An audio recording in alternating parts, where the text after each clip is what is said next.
all right. It's all right. I mean, but for me, it's alive. Exactly. Even on tape, it's always a live performance Exactly. because there is no way to cut and to repeat. Right. It's always live, so it's right. Live from the Met, even on tape. After all of these television performances that you've been doing, does it still something put an extra strain on you? Is it more pressure to do it with the television cameras, or is it you just take it in stride? I really think that always a performance is always a performance. Even if you have 1,000, 1 or millions people who watch you, it's always a performance. So you have attention. But with the cameras, in some way, I think I'm more calm inside me Really? because I try to keep myself very hard to have a control on my way to act because cameras can be very Well, they come right in. yes, you see, they really get your close up and you see everything. So I try to be very calm and to be very concentrated and to be the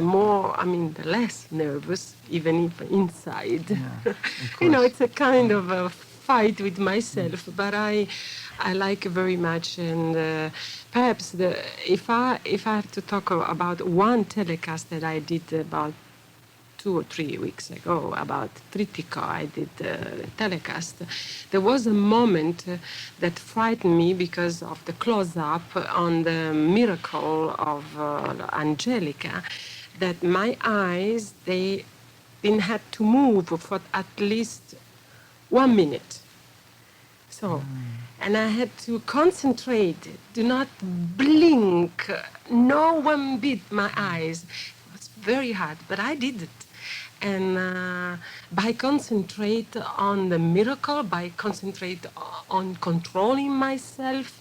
So it's a different kind of a performance when you have telecamera. So you didn't think when you were first starting to learn how to sing, you didn't think you'd have to control your eye blinking? No, of course That's something no. different. Of course not. More importantly, perhaps, than the presence of the television is the fact that you wanted to take on the role of Musetta after having had such enormous success in the role of Mimi. Yeah, I did the first telecast here, the live from the Met. I did Mimi. And maybe that was one of the reasons that I wanted to do Musetta. When Maestro Levine decided to have another new production, because that live telecast was also a new production.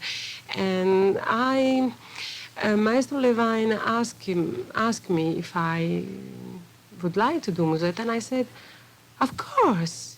And I really want to do it because, can you believe it's so wonderful to be able to do in the same opera 2 different characters like Mimi and Musetta, because they're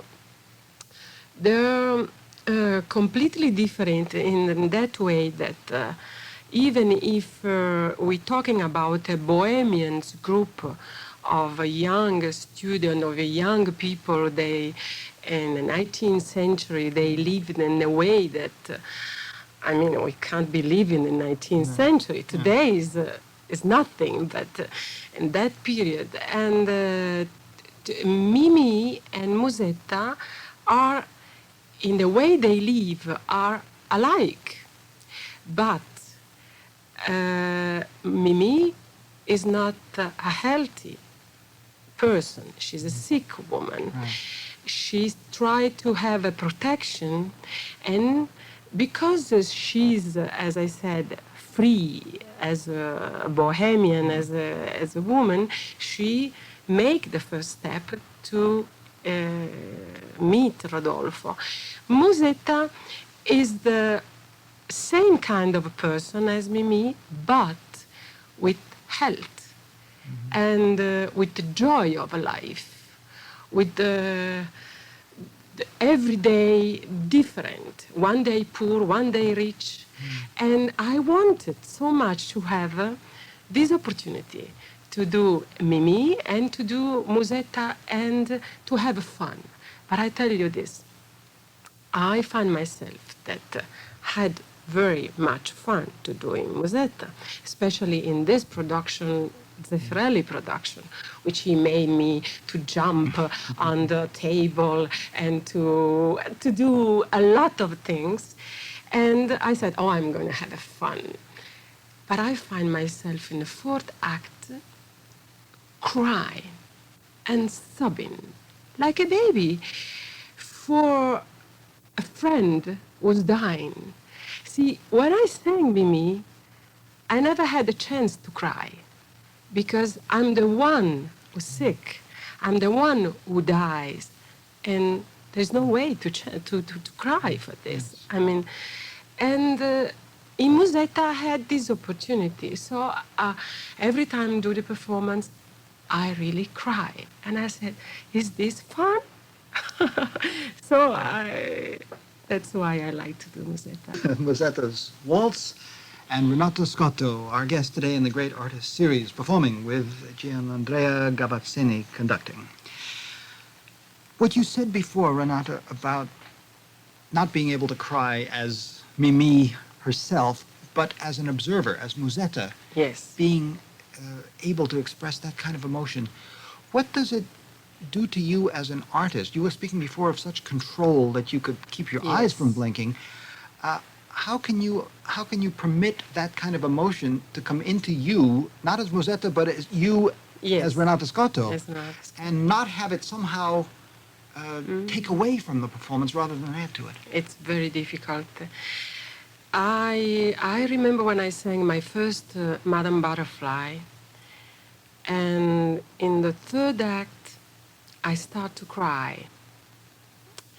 And I couldn't finish the performance in the best singing because I was too emotional, too given to emotion to myself. See, and always it's very hard to control, but you always have to think that the emotion has to go to the audience, not to the singer. Right. Because by the time the emotion touch the voice, then you don't give anymore a good performance. You only give something like this. And it's very, very hard to keep that control. But I learn it. I learn it performance by performance. I have hundreds example that I was almost like perhaps Angelica. How can you sing Angelica and in the moment that before to start to sing Senza Mamma is the time that I should cry. But as Renata Scotto, I cannot because I'm Angelica and I have to give a performance, and I have to sing an aria, and has to give a beautiful sound, expression, and so it's very, very difficult, but I have to do it, and I keep saying that on stage. It really is such a delicate balance between these various ingredients. Especially with the verismo pieces. You know.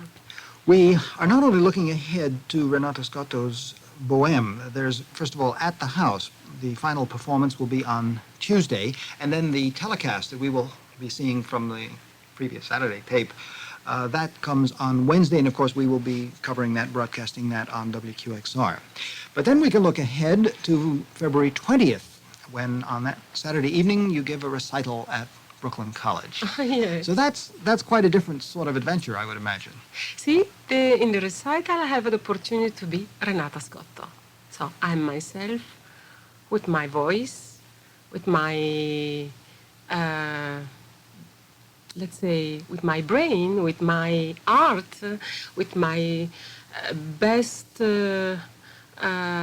try to give the best. I mean, but myself. And direct contact with the audience. And I love recital, even if I'm much more nervous in the recital than I You're am more when nervous in oh, recital. yes. Yes, because of this, you And know, you can because actually look at the audience, you actually see them. yes, and they expect from me something from myself. Renata Scotto as a singer and a recitalist. Do you find No it? prompter. No, that's true. Well, I wasn't thinking of the prompters so much, but I was thinking another person who is not there is the stage director, even the conductor, the people who help mold what you come in with Yes. into the performance we see on the stage of an Yes. opera house. But you really are on your own musically as well as every other way. You have to Yes. devise your own interpretive ideas and put them all together. All together. Yes, that's it's much more. I I enjoyed recital. I have to say that I enjoyed very much after 15 minutes. Let's say 15 minutes. The first 15 minutes. It's a scary moment, but then I enjoyed very much to be alone in front of my audience. Of course, on stage, it's I like to be a prima donna. I like what I'm doing when I am a leading role, especially. But I feel that I'm surrounded by people who are helping me, and I help them. Right. It's a kind of collaboration with everybody. I'm not the kind of prima donna that stay there and absolutely neglect everybody, but give me. That's I can do in the recital. I'm alone. I mean, I'm Right. myself. But on stage, I never do this because it's not a way to give opera. Because it's a theater. Because Renata Scotto, in the first part of your Brooklyn College recital, you were going to do some of the soirée musicale of Yes. Rossini. Yes, Tell us about those charming pieces. I think they're really soirée musicale. I think Rossini, when he wrote those songs, he meant to enjoy people to have some relaxation with good music, and he wrote those little songs which are some are happy, some are romantic, like Mi lagnerò piangendo in Il rimprovero. Or some like Lorgia, which is, they're happy, they drink wine and they have, I mean, it's always a man talking about women, but it's, and I think it's a group of songs that usually audience like very much, and I wanted to put in this program. Go back to Thoughts of Opera. What's on the rest of the program? On the rest of the program, there will be an aria from the first Verdi's opera, Un giorno di regno. Yes, and I thought to do this because there's some only in the recital you have the opportunity to sing arias from operas that they never do on stage. So Un giorno di regno I don't think is have been staged, so I choose an aria from. And then I will have also the 3 sonetti of Petrarca composed by Liszt, and some of the Verismo's unknown operas.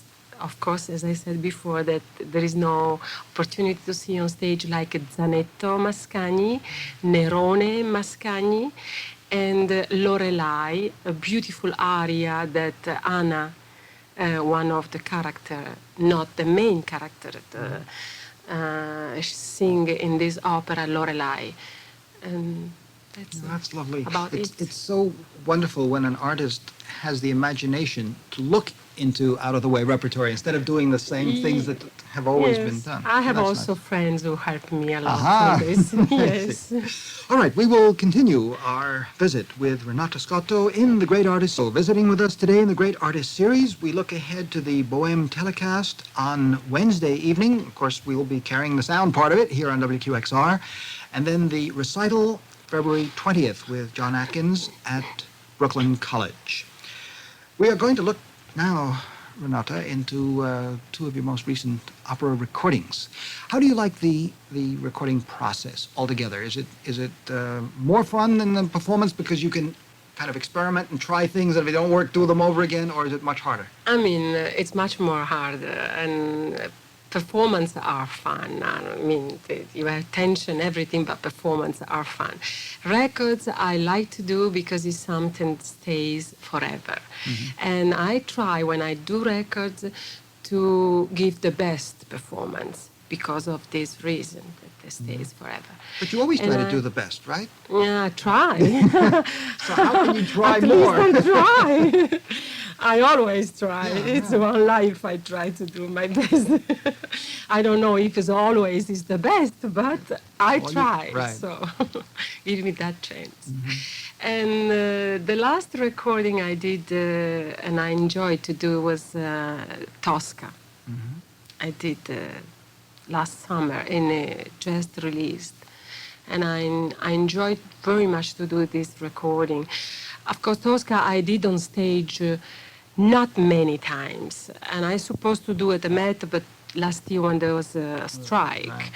But I did on the park, and I did quite a performances, and I enjoy to do the recording very much. And Maestro Levine helped me to. We work together a lot, and Placido Domingo and Renato Bruzon. So we work really to give our best performance, and I think I like this record. So We will sample that today, certainly. But before we get there, how about another comedy? We were talking about Musetta before, and now you do Susanna and the Secret of. So this, again, is a Yes. very lighthearted piece in a way. In some way, I always like to be a comedian, to do some really to make laugh people. I mean, and I remember when I did Don Pasquale, and what I did Serva Padrona, some of them. And I decided at one point there was this opera, Segreto di Susanna, which is a comedy. But I thought it was a good thing to do this record. And of course, it's a real comedy. It's Wolf Ferrari, the composer, and he wrote such a beautiful music. We don't know a lot. We don't know too much about this composer. But I enjoy to do this record. And of course, I had fun, even if I was not on stage. Brusson is also working with you, indeed, opposite you as Scarpia in the Tosca recording you Yes. mentioned earlier. So we should look ahead to that. You told me before we began our broadcast here that certain elements in Tosca you have sort of gone away from the accustomed manner of doing it in terms of, or the singing of certain things that are usually spoken. How did you arrive Yes. at those decisions? I thought when we did this recording, and also when I did on stage, to avoid the melodramatic way to do this Tosca, which wonders me all the time why some of the lines that the composer wrote the music, it came doing speaking instead of singing, like quanto il prezzo o avanti a lui tremava tutta Roma. Puccini wrote the music, wrote there are notes- there are specific notes listed. Specific notes wrote. I mean, by the composer. So I think if he thought that should be singing, why speak? So I really try to sing those notes and to give the right expression. We rehearse, and then I did on stage and on the recording, and sing perhaps quanto il prezzo. So give the expression, but keep Give the pitch notes. as well. Also, e avanti a lui tremava tutta Roma. It's a kind of expression, but keeping the music going. And I think is the best way to give a verismo today, otherwise it's melodramatic. How do you think that these traditions got started? Just somebody did it and seemed to be I seemed to think work? somebody did it, and they thought was also, I think, was a habit and that people liked it. In the maybe 4 years ago, we had a different looking at things, and we maybe enjoyed melodrama more than we enjoy today, especially on music. It was a kind of a fashion that I think today we don't look anymore at this. It's an old fashion. So you look more for the real For emotion. the real rather than emotion rather than melodrama, which is not today. I mean, even if we have a soap opera, which I enjoyed, but we still have in the music first and theater after. Thank you so much. Been a great joy, as always, to It's welcome been you a here. pleasure. We didn't get to talk about some of your other things at the Metropolitan. You have some Normas left in February. And I still have the broadcast of Norma. That's right. That'll be the 13th, I think. Yes, and of then February. I will have Vespri Siciliani again. Aha. Yes. That- After I did already a few performances about 6 or 7 years ago, and now I'm doing again, and I love this opera. Very difficult, one of the most Yes, difficult yes. Verdi's opera. In which way? You mean vocal demands? Vocally, very difficult vocally, because it's this is the most difficult Verdi, is the first Verdi, and we have soprano. I mean, here we're talking about soprano and non coloratura, leggero, spinto, dramatic. We have everything. Dramatic, coloratura, spinto, everything. It's a It's all there. soprano. You must have everything. What about recordings? Any others on the way or in Yes, process? there or is whatever? one. It will be released, I hope, pretty soon. I did is a new Traviata. I did for in London with Maestro Muti and Krauss and Bruson, conducted by Riccardo Muti, and will be released. It's my second record of Traviata, and it's good when I have opportunity to do a second record because I have a second chance. Right. See? Next time you come, Okay. we'll compare notes. We'll fine. play one and then the Oh, other and see fine. what's developing. here. That's the best. Renata, great good luck to you. Much love. Thank you much for joining Thank you. us. It was a pleasure for me to be here.